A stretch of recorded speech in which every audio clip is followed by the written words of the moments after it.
ป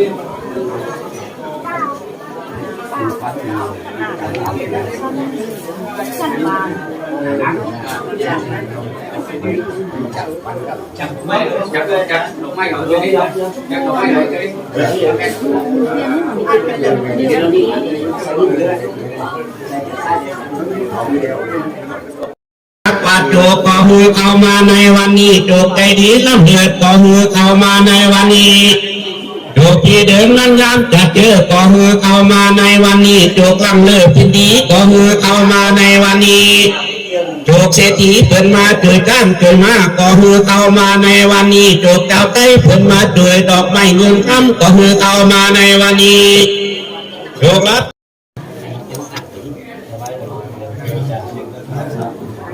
จะไปดูจับขึ้นดูทาง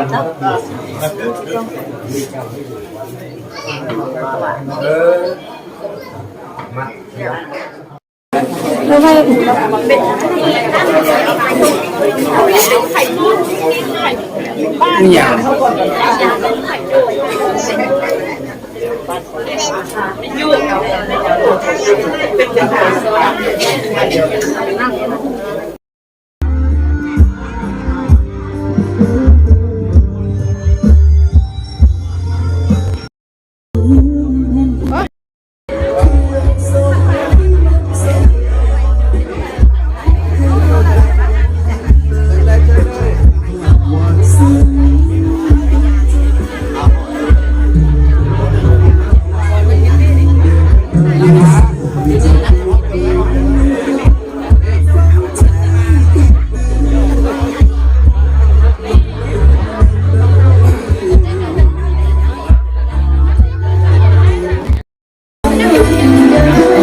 ไม่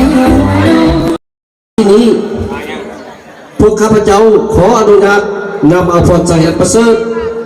จากอบรมอันอบอุ่นของบรรดาทานเพื่อมอบให้ผู้สร้างครอบครัวใหม่